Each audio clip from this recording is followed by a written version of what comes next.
Have you ever felt so drained at work that it affected your decision-making or relationships? As a leader, are you unknowingly setting the tone for burnout in your workplace? Is burnout holding you or your team back from reaching your full potential? Burnout is not just a buzzword, it's a crisis. For leaders, it's a dual challenge. You must not only manage your own well-being, but also prevent burnout within your teams.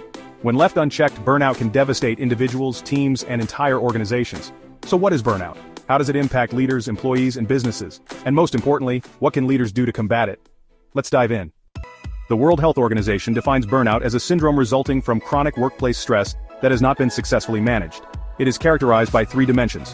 1. Emotional exhaustion, that overwhelming feeling of being drained. 2. Cynicism or depersonalization, where employees become detached or negative. 3. Reduced professional efficacy, a noticeable decline in performance and effectiveness. Burnout affects leaders and employees alike, but in unique ways. For leaders, burnout can impair decision-making, decrease emotional intelligence, and erode the very skills that would otherwise make you effective. A burned-out leader often becomes reactive rather than proactive, unable to inspire and support their teams.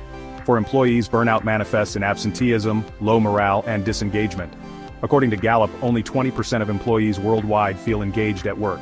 The remaining workforce struggles with stress, leaving organizations vulnerable to turnover and decreased productivity.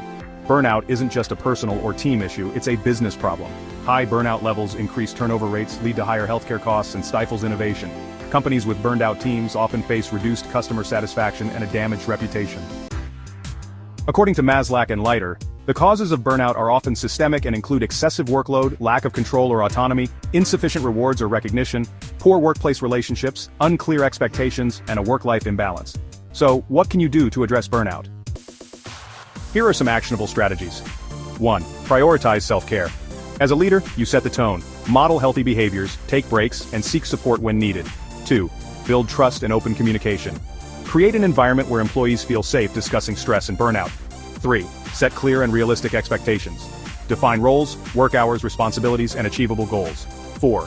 Promote work-life balance. Encourage your teams to disconnect after work and enjoy their time off. Again, you must model this behavior. Do you actually expect anyone to read the email you send at 11 p.m.? 5. Recognize and reward efforts. A simple thank you can go a long way in making employees feel valued. 6. Implement wellness programs. Advocate for mental health resources, flexible schedules, and stress management workshops.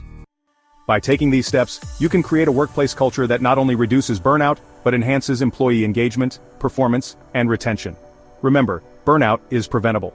As a leader, you are part of the solution.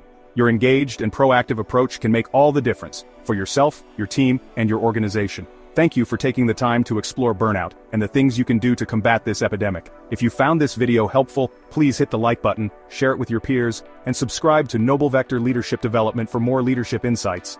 Together, let's build healthier workplaces and stronger leaders. See you next time.